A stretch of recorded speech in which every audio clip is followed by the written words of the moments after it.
Good evening, everyone. This is Dr. Kiran Kumar Gunwe, optometrist and vision therapist. So ఈరోజు పిల్లలకి ఏ వయసు నుంచి ఆ ఎగ్జామినేషన్ చేయొచ్చు అండ్ వాళ్ళకి హై పవర్ ఉందా లేదా అని తెలుసుకోవడానికి రెండు విధాలుగా మనం ఆ ఎగ్జామినేషన్ చేయడం జరుగుతూ ఉంటుంది. పిల్లలు ఏంటంటే నార్మల్గా యాజ్ అ పేరెంట్గా మనం కాసేపు దూరం వెళ్ళి నార్మల్గా టార్చ్ మూమెంట్స్ అనేది చేయొచ్చు. ఓకే, సో ఇంకా కొంతమందిలో ఏంటంటే నార్మల్గా ఒక నియర్ అబౌట్ 6 months వచ్చారనుకోండి, 6 months వచ్చిన తర్వాత పిల్లలకి సరిగ్గా కనిపిస్తుందా లేదా మనం నోటీస్ చేయడానికి నార్మల్గా ఒక 2 meters తర్వాత నార్మల్గా హ్యాండ్ మూమెంట్స్ అనేది ఆర్ ఫింగర్ మూమెంట్స్ అనేది చేయడం జరుగుతూ ఉంటుంది.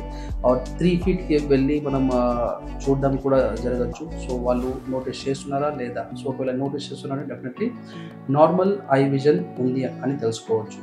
ఒకవేళ పిల్లలు 1 yearకి వచ్చారు, సో ఆల్మోస్ట్ పిల్లలది విజన్ అనేది 4-5 meters వరకు నార్మల్గా ఫింగర్ అనేది వాళ్ళు నోటీస్ చేయడం జరుగుతూ ఉంటుంది. అంటే ఎన్ని కౌంట్స్ అనేది మనం చెప్పలేము, బట్ మూమెంట్ అనేది ఏదైతే ఉంటుందో సో నార్మల్గా పర్సూట్ మూమెంట్స్ అంటా ఉంటాం. స్లోగా మనం చూపిస్తామంటే వాళ్ళు ఫుల్ ఫ్లెడ్జ్గా ఏదైతే వాళ్ళ అటెన్షన్ ఉంటుందో, సో ఐ కాంటాక్ట్ ఉంటుందో ఫుల్ ఫ్లెడ్జ్గా వాళ్ళు చూడడం అనేది జరుగుతూ ఉంటుంది. ఎస్, సో అలా చూస్తున్నారా లేదా అనేది కూడా మనం చెక్ చేయొచ్చు. సో 1.5 year 2 years వచ్చేసరికి పిల్లలకి ఆల్మోస్ట్ 6/6 విజన్ ఆర్ 6/9 విజన్ వరకు ఫుల్ ఫ్లెడ్జ్గా వచ్చేస్తుంది.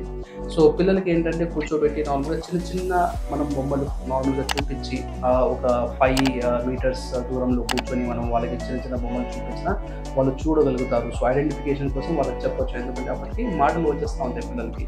సో ఓవరాల్గా ఇల్లు బొమ్మ కానీ, లేదు అంటే ఫోన్ బొమ్మ కానీ, డాగ్ బొమ్మ కానీ, యాపిల్ బొమ్మ కానీ, సో చిన్న చిన్న బొమ్మలు కొంచెం దూరం వెళ్ళి చూపిస్తే వాళ్ళు నోటీస్ చేసి వాళ్ళు చెప్పడం జరుగుతూ ఉంటుంది.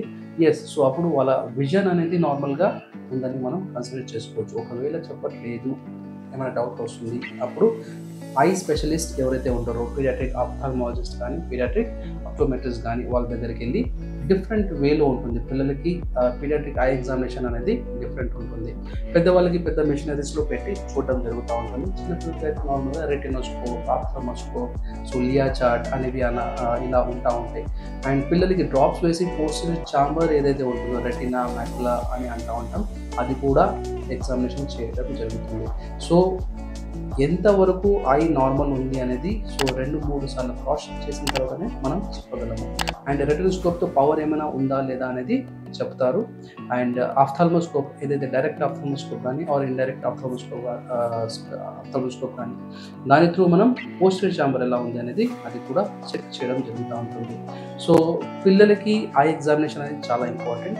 ఎవ్రీ 1 yearకి ఆ ఎగ్జామినేషన్ చాలా చాలా చాలా ఇంపార్టెంట్. అండ్ నార్మల్గా పిల్లలకి ఒకవేళ పవర్ వచ్చింది అనుకోండి, సో కంపల్సరీ ఎవ్రీ 6 monthsకి ఆ ఎగ్జామినేషన్ చేయడం అనేది ఇంపార్టెంట్. ఎందుకంటే ఇప్పుడు ఎక్కువసేపు మొబైల్స్ కానీ, డిజిటల్ గ్యాజెట్స్ కానీ ఆర్ నియర్ థింగ్స్ ఎక్కువగా ఆడుకోవడం జరుగుతూ ఉంటుంది. కాబట్టి ఐ పవర్ అనేది ఫ్లక్చువేషన్ అంటే పెరగడం అనేది జరుగుతూ ఉంటుంది. సో మనకు వచ్చిన పవర్ అనేది ఫుల్ ఫ్లెడ్జ్గా ఇచ్చామనుకోండి, పవర్ అనేది ఇంకా ఎక్కువగా పెరగకపోవడం అనేది ఉండొచ్చు. లేకపోతే మనం 1-2 సంవత్సరాలు ఒకసారి చెక్ చేసామనుకోండి, సో స్ట్రెయిన్ అనేది అవుతూ ఉంటుంది, దూరం అనేది కనిపించకపోవచ్చు. సో వాళ్ళు చూడడానికి ఇలా చేస్తూ ఉంటారు. సో ఇలా చేయడం వల్ల ఏమవుతుంది, స్ట్రెస్ అనేది పడుతుంది ఐ మజిల్స్ పైన. సో దానివల్ల పవర్ అనేది కూడా ఇంక్రీజ్ అయ్యే ఛాన్స్. ఒకవేళ ఇలాంటి ప్రాబ్లమ్స్ ఏమైనా చూస్తున్నారు అనుకోండి పిల్లల్లో, సో డెఫినెట్లీ మన హైదరాబాద్, సికింద్రాబాద్ ఏరియాస్లో నలుమూలలో మన బ్రాంచెస్ ఉన్నాయి.